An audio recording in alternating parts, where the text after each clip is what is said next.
من يهده الله فلا مضل له ومن يضلل فلا هادي له ونشهد أن لا إله إلا الله ونشهد أن سيدنا وسندنا ومولانا محمدا عبده ورسوله أما بعد فأعوذ بالله من الشيطان الرجيم بسم الله الرحمن الرحيم قال الله تبارك وتعالى زين للناس حب الشهوات من النساء والبنين والقناطير المقنطرة من الذهب والفضة والخيل والأنعام والحرث ذلك متاع الحياة الدنيا والله عنده حسن المآب. وقال النبي صلى الله عليه وسلم الدنيا مزرعة الآخرة. وقال النبي صلى الله عليه وسلم حب الدنيا رأس كل خطيئة. صدق اللہ العظیم وصدق رسولہ النبی. آیت مبارکہ کا ترجمہ ایسا ہے کہ جو بندے کو بہت ہی زیادہ اپنی طرف کھینچتا ہے. اللہ تعالیٰ ارشاد فرماتے ہیں کہ لوگوں کے سامنے ان کی مرغوب چیزوں کی محبت مزین کر دی گئی. ان کی مرغوب چیزیں کون کون سی ہیں؟ عورتیں. ہر آدمی کو اپنی بیوی سے اتنی محبت ہے، ماں سے لڑنے کے لیے تیار، باپ سے لڑنے کے لیے تیار، بھائیوں کی آپس میں نہیں بنتی. بیویاں ہیں، بیٹے ہیں.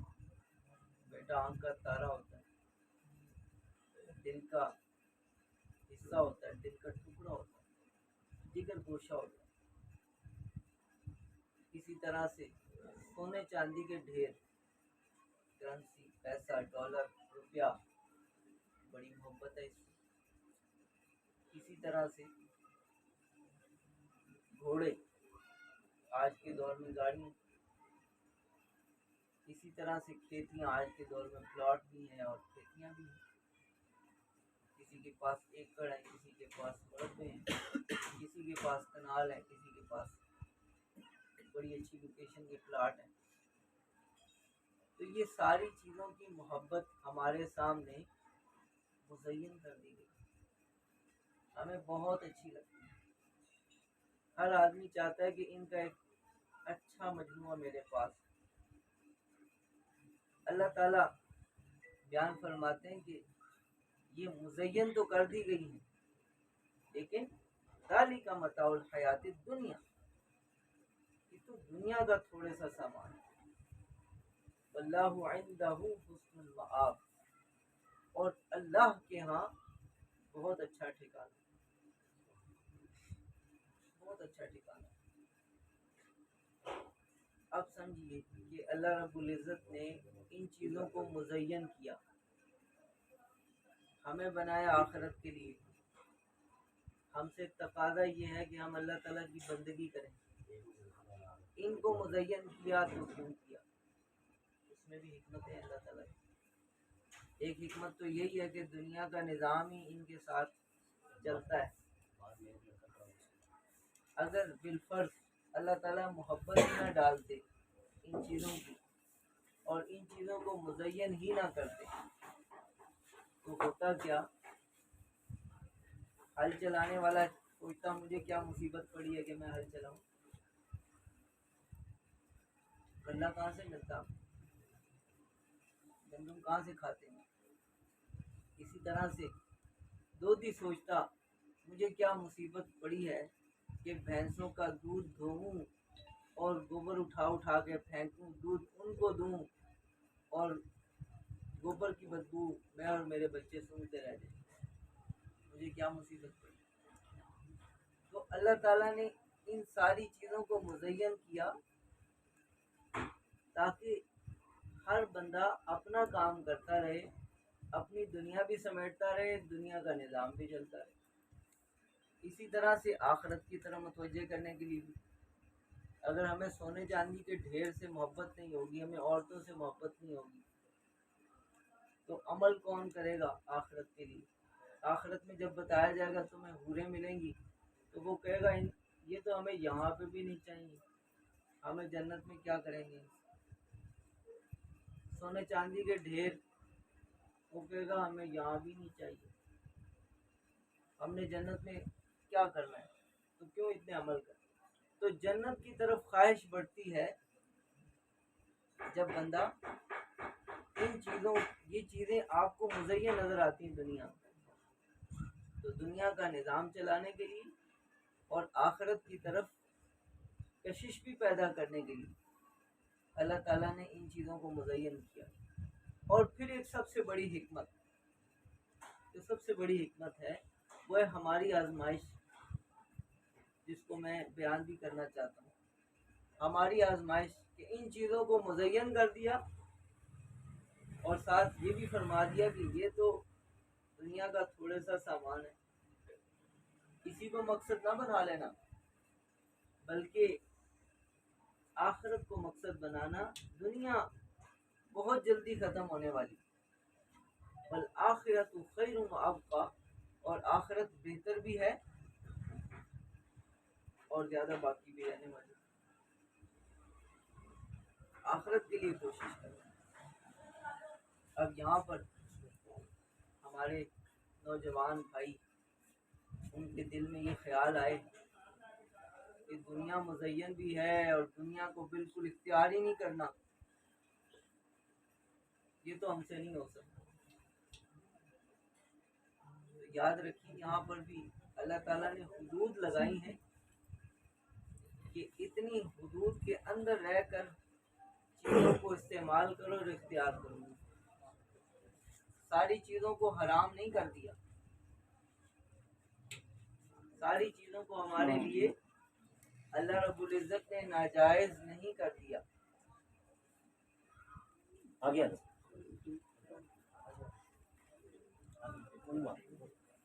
آپ کو 10 چیزیں اگر نظر آئیں گی تو ان میں 8 یا 9 چیزیں حلال ہوں گی اور ایک حرام ہوگی۔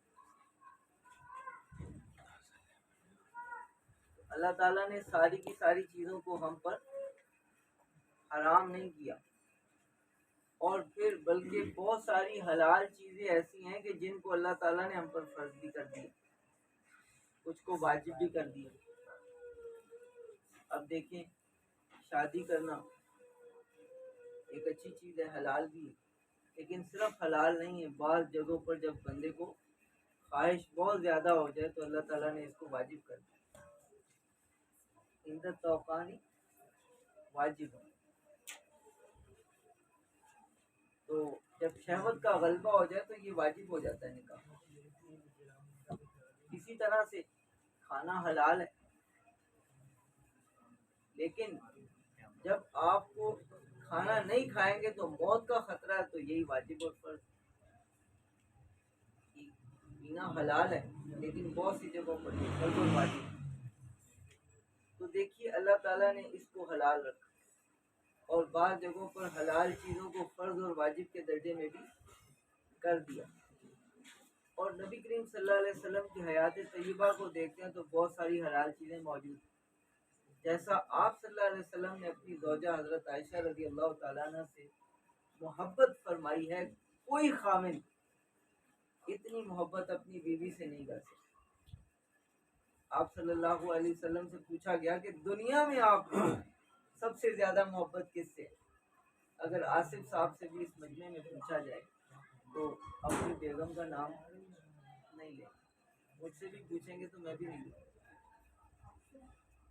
لیکن نبی کریم صلی اللہ علیہ وسلم نے فرمایا کہ مجھے عائشہ سے سب سے زیادہ محبت۔ پھر پوچھا کہ یا رسول اللہ، آپ صلی اللہ علیہ وسلم کو اس کے بعد کس سے زیادہ محبت؟ تو آپ صلی اللہ علیہ وسلم نے فرمایا ابوہا، ان کے والد سے۔ اس میں بھی اشارہ تھا کہ ان کے والد سے، یہ نہیں کہا ابو بکر صدیق سے، بلکہ ان کے ساتھ ناتا جوڑا کہ محبت کا ایک سبب اور داعیہ یہ خود بھی۔ تو دیکھیے کہ پاکیزہ چیزوں کو استعمال کرنے کی خوب اللہ تعالیٰ نے اجازت دی، جائز چیزیں کھائیں، پئیں، خوب موج کریں، لیکن ان کو مقصد نہ بنائیں۔ تو زین للناس میں ہمیں سمجھایا جا رہا ہے کہ یہ مزین بہت زیادہ ہیں، ان کو مزین کر دیا گیا، ان کو جائز حدود کے اندر رہتے ہوئے استعمال کرو، اختیار کرو. اور جب تم جائز حدود میں رہتے ہوئے ان کو استعمال کرو گے تو اللہ تعالیٰ اس پر تمہیں ثواب بھی مرحمت فرمائیں گے. آپ صلی اللہ علیہ وسلم نے فرمایا کہ جب اپنی بیوی کے منہ میں لقمہ دینا بھی صدقہ ہے، اور اس سے ہم بستری کرنا، اس پہ بھی ثواب ملتا ہے. صحابہ کرام نے پوچھا کہ یا رسول اللہ اس پہ کیوں؟ تو آپ صلی اللہ علیہ وسلم نے فرمایا کہ اگر یہ حرام جگہ پر کرتا تو گناہ نہ ملتا. عرض کیا جی ہاں یا رسول اللہ. فرمایا اگر حلال جگہ پر کرے گا تو پھر ثواب بھی ملے گا. ٹھیک. تو الحمدللہ اللہ تعالیٰ نے ہمیں بہت ساری نعمتوں سے نوازا ہے. ہمارے ارد گرد نعمتیں ہی نعمتیں ہیں، نعمتیں ہی نعمتیں، لیکن ہم ان کو جائز حدود کے اندر رہتے ہوئے اختیار کریں. اگر آپ کوئی حدود قائم نہیں نہ کریں گے شریعت کی لگائی، تو آپ کا نفس پھلانگ پھلانگ کر ایسی چیزوں کی طرف جائے گا کہ حرام چیزوں کو اختیار کرنے کے بعد بھی اس کی حوث ختم. حرام چیزوں کو اختیار کرنے کے بعد بھی اس کا جو جذبہ ہے اس کو تسکین نہیں ملے گا. کیا فائدہ؟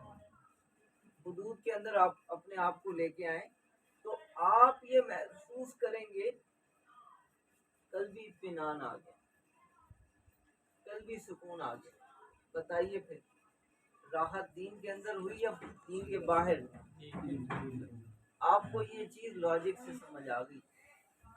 پہلے آپ نے سنا ہوگا کہ دین آسان ہے اور دین اختیار کرنے میں راحت ہے، لیکن آج الحمدللہ لاجیکلی آپ کو یہ بات بالکل واضح طور پر سمجھ آ گئی ہے کہ ایسا ہو نہیں سکتا کہ آپ دین سے باہر نکلیں اور آپ کو سکون مل جائے. یہاں تک کہ جس شعبے میں بھی آپ دین سے باہر نکلیں گے آپ کے جذبات کو تسکین نہیں ملے گی. جذبات کی تسکین اللہ رب العزت نے دینی حدود کے اندر رکھی. مچھلی پانی سے باہر سکون نہیں پاتی. بس ہم نے بھی یہیں پر سکون پانا ہے، اور مومن کے لیے یہی ہے بس اس کا دین، اس کا دین یہی اس کے لیے سب کچھ. اس کو اسی کے اندر سب کچھ ملے گا. کافر کو دنیا جو مل رہی ہوتی ہے اس کے اندر ایسے ہے جیسے سمجھ لو کہ جیسے قبر کا حال مردہ ہی جانتا ہے، اس کے اندر کا حال یہی ہے. اگر یہ نہ ہوتا تو خودکشیوں کی اتنی زیادہ شرح کفار کیا نہ ہوتی. جاپان میں سب سے زیادہ شرح خودکشیوں کی، حالانکہ وہ لوگ انجینئرنگ میں پوری دنیا میں سب سے زیادہ آگے. چائنا بھی اتنی اچھی ایجادات نہیں کرتا ہے، اتنی کمپلیٹ قسم کی، اتنی اعلیٰ درجے کی ایجادات نہیں کرتا جتنی آج بھی ہم جاپان کا نام سن کر پٹھانوں کی چیزیں لے لیتے. مذاق بھی کر رہا ہوں تھوڑا سا. تو ہم پشاور کی چیزیں لے لیتے ہیں جن کے اوپر میڈ ان جاپان لکھا ہوا نظر آ جائے. تو یاد رکھیے کہ اللہ تعالیٰ نے سکون دین کے اندر ہی رکھا ہوا. اب یہی دیکھیے کہ یہ جو مسلمان ہیں ان کو یار اتنا انہوں نے فیس دیا ہے، اتنا فیس دیا ہے کہ اس حکومت میں تو زیادہ ہی فیس دیا ہے، لیکن پھر بھی یہاں پر بم دھماکے ہوتے ہیں، یہاں پر خودکشیاں نہیں ہوتی. الحمدللہ ثم الحمدللہ.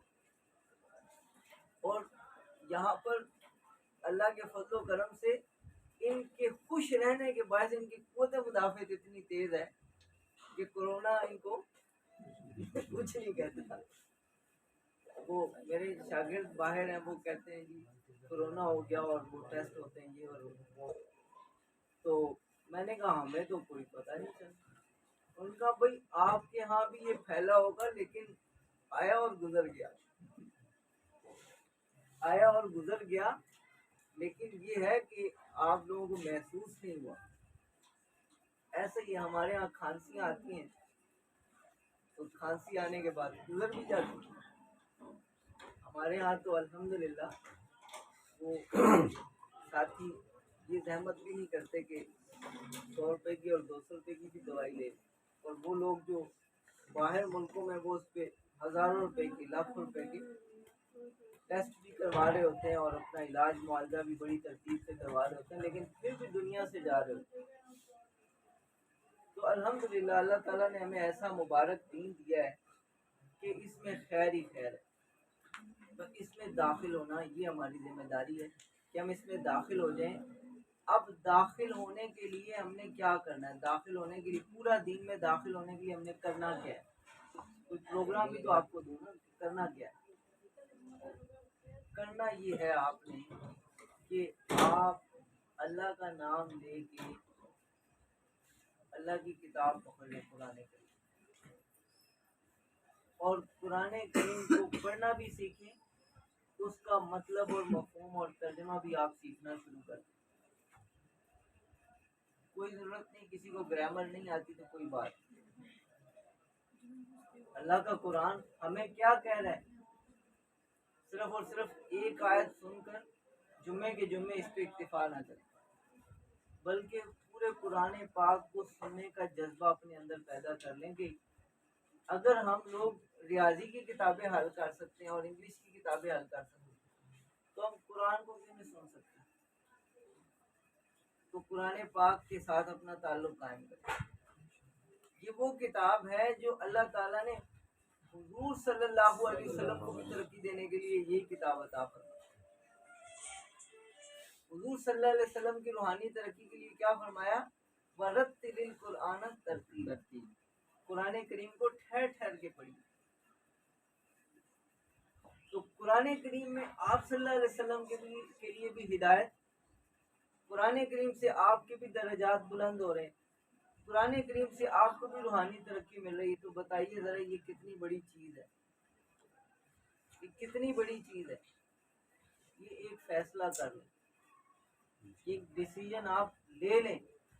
جیسے ہم کہتے ہیں نا یار اے میں پلاٹ لینا ہے، اے میں پلاٹ لینا ہے، ان کے واسطے پھر 2-3 سال کی محنت کتنے نہیں، 4 سال، کیا خیال ہے؟ اور اس محنت میں ہماری ٹک ٹکی بندی ہوتی ہے اس کام کی طرف، کوئی کمیٹی ڈالی ہوئی ہے، کسی سے ادھار اٹھایا جا رہا ہے، کچھ ہو رہا ہے، کچھ ہو رہا ہے، مختلف طریقوں سے ہم اسباب اکٹھے کر کے ایک چیز خریدیں۔ تو بس اسی طرح سے آپ نے یہ ایک عزم اور حوصلہ اپنے اندر لے لیں اور یہ ایک ڈیسیجن لے لیں کہ ہم نے یہ کام کرنا ہے۔ یہ آپ کو استاد ہیں، اللہ تعالیٰ ان کو جزائے خیر دے، اور میں نے آپ کو یہ تعلیم دے دی اور اس کے لیے میں پیٹرول آپ کو دیتا جاتا ہوں۔ یہ کام ہے، مشکل کام ہے، مشکل کام کے لیے گاڑی میں کیا ہونا چاہیے؟ پیٹرول ہونا چاہیے۔ وہ روحانی ڈیزل ہے، روحانی ڈیزل، وہ کیا ہے؟ وہ آپ نے روزانہ پابندی کے ساتھ کرنا ہے۔ لا الہ الا اللہ، لا الہ الا اللہ، دل کی طرف آپ نے توجہ کر لیں، لا الہ الا اللہ، لا الہ الا اللہ، 8-9-10 مرتبہ کے بعد یا 15 مرتبہ کے بعد محمد رسول اللہ۔ اور جس کو اگر بیٹھ کر کرنے کا موقع نہیں مل رہا، محروم نہ ہو، چلتے پھرتے کریں، اٹھتے بیٹھتے سوتے جاگتے جتنا جب موقع مل جائے دکان پر کھڑے کر لیں۔ یہ کلمہ بے شمار فضائل کا حامل ہے، فضائل آپ کو انشاءاللہ بتائیں، بے شمار فضائل کا حامل ہے۔ ایک حدیث میں صرف سناتا ہوں، عرش کے سامنے ایک نور کا ستون ہے، جب کوئی بندہ لا الہ الا اللہ کہتا تو وہ ہلنے لگ جاتا۔ اللہ تعالیٰ پوچھتے کیوں ہل رہا؟ وہ کہتا ہے جی فلاں نے لا الہ الا اللہ پڑھا، ہم نے بخشش ہی نہیں دی، ابھی تک اس کی بخشش ہی نہیں ہوئی، ضد کرتا ہے۔ تو اللہ تعالیٰ فرماتے ہیں اچھا چلو میں اس کی بخشش کرتا ہوں، ملنا بند کر دے۔ اب دیکھیں کتنے زیادہ اس کے فضائل، اس کی دنیا میں آپ کو کتنی برکتیں ملیں گی یہ بھی بے شمار ہے، اور آخرت میں جو آپ کو برکتیں ملیں گی وہ بھی بے شمار۔ ایک بتا دیتا ہوں کہ جو 100 مرتبہ لا الہ الا اللہ روزانہ پڑھے گا، قیامت کے دن اس کا چہرہ 14ویں رات کے چاند کی طرح روشن ہوگا۔ حدیث میں آتا ہے لا الہ الا اللہ پڑھنے والوں کو نہ قبر میں وحشت ہوگی نہ میدان حشر میں۔ گویا کہ اس وقت وہ منظر میری آنکھوں کے سامنے ہے جس وقت وہ اپنے سروں سے مٹی جھاڑتے ہوئے اٹھیں گے اور کہیں گے الحمدللہ الذی اذھب عنا الحزن، تمام تعریفیں اس اللہ کے لیے ہیں جس نے ہمیشہ ہمیشہ کے لیے ہم سے رنج و غم کو دور کر دیا۔